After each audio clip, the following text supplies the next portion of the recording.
Hello and welcome to the review of LG C9 OLED TV in 55-inch screen size. C9 is a successor to highly popular C8 series from 2018 that you can get now for £1,200 on Amazon UK. C9 brings further improvements to the picture processing, adds HDMI 2.1 interface and updated WebOS platform. Is that enough to justify £2,000 price tag? Let's find out. LG 2019 OLED TV lineup consists of 4 different series: B9, C9, E9 and W9. Selected markets will also get exclusive 65-inch R9 model with a rollable panel, as well as Z9, the very first OLED TV in 88-inch screen size and with Ultra HD 8K panel. This year it is easier than ever to remember key features of LG OLED TVs. They all feature 2nd generation Alpha 9 picture processor, AI upscaler, 10-bit 120Hz native Ultra HD 4K panel, and HDMI 2.1 ports. So where does the price difference come from? Apart from the small technical differences in terms of speaker power output and number of built-in tuners, the price difference comes from the design and the form of the TV itself. So while you will get more ordinary but still elegant stand design on B9 and C9 models, E9 will appeal to those who want picture-on-glass design, and W9 to those who want a true one-with-the-wall TV.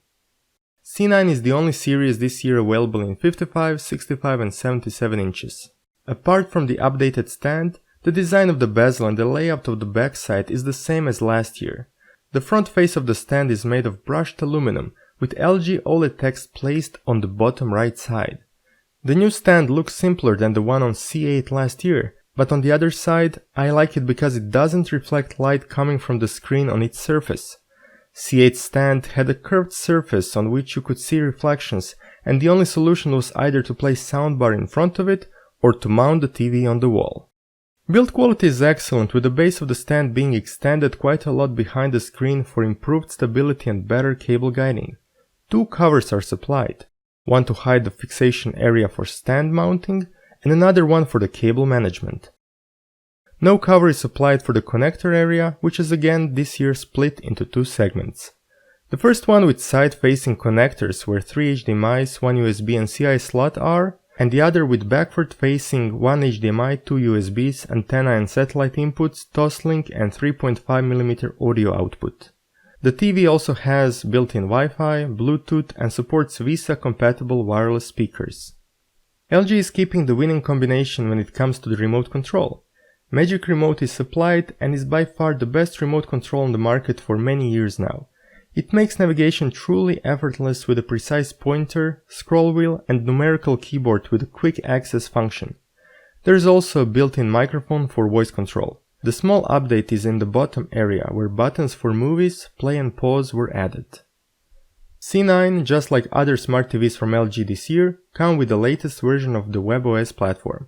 LG is now calling it only WebOS Think, as journalists were informed during the official launch event in Zagreb.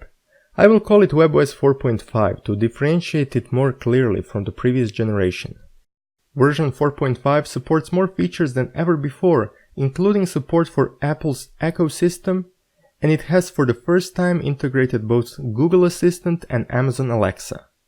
This allows interaction with more than 30,000 devices from 5,000 different brands. Support is available in 140 countries worldwide through 7 main languages, which means that if you want this extended functionality, you might need to change LG Services country in the menu. To find out how to do that, check out my separate video. WebOS 4.5 is designed in the same way as the previous version, and in terms of speed and stability is pretty much equal. What is different is the layout of the main menu, which now has more features on the left-hand side, including Home Dashboard that will display a separate window with all the inputs and connected devices. The cards on the home menu are smaller, as there is now a second row that appears in the same fashion as on Tizen OS TVs from Samsung. Finally, I like to highlight the resolution of the interface. It is still in Full HD that is upscaled to the Ultra HD, so the edges and text are not as sharp as they could be. Next, let's talk about picture quality.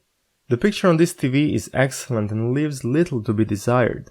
As soon as you switch to one of the more color-accurate picture presets, You will be greeted with amazing contrast, lush colors and sharp imagery, wide viewing angles, and very dynamic HDR picture whether you're watching HDR10, HLG, or Dolby Vision content.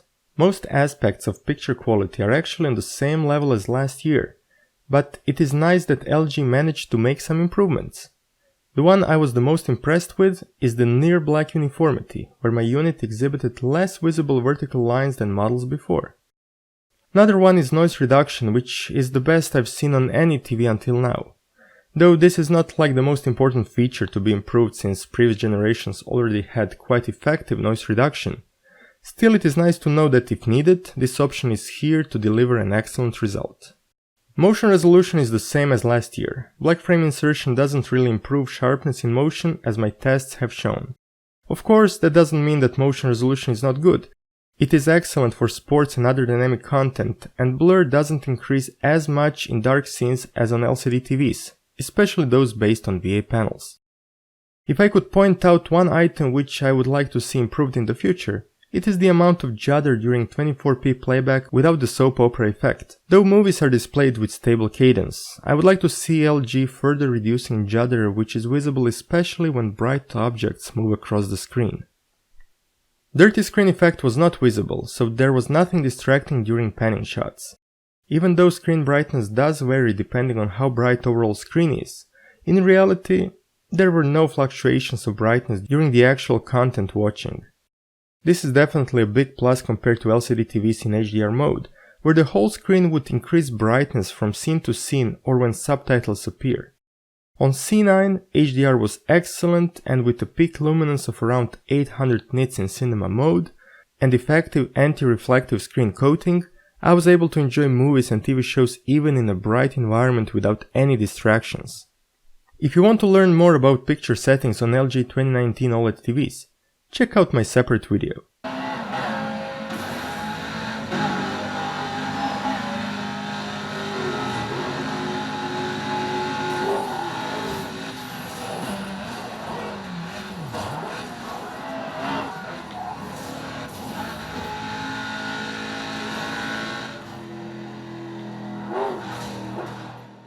Sound quality is good for built-in speakers, with support for Dolby Atmos and AI sound, which does improve soundstage, which is otherwise quite narrow.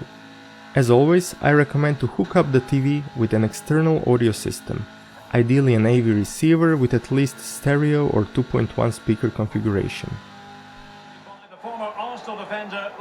Coming to gaming, LG this year managed to reduce input lag all the way to 13 milliseconds, which is comparable to gaming monitors out there. This means that even competitive gamers can use this screen without affecting their performance. LG has also expanded game mode picture adjustment controls to the same level as in other modes, which is great if you want absolutely the best color accuracy for your games. Auto low latency mode is also available and can be selected separately for each HDMI input. A chance for burn-in still exists, and my tests have shown that temporal image retention does appear but quickly disappears once dynamic content is displayed. With all the tools implemented, such as pixel shifting, screensavers and compensation cycles in standby, it is very difficult to develop a permanent burn-in, especially if you will use TV for mixed content, movies, games, YouTube and so on.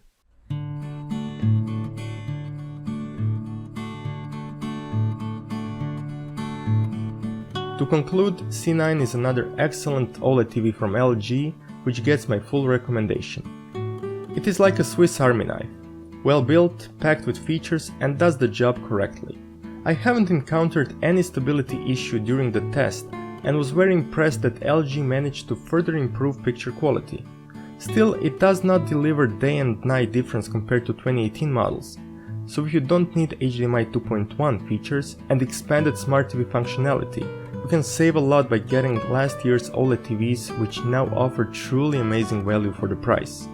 I'm looking forward to testing OLED TVs from the competitors to see which improvements they've managed to implement. Stay tuned for that.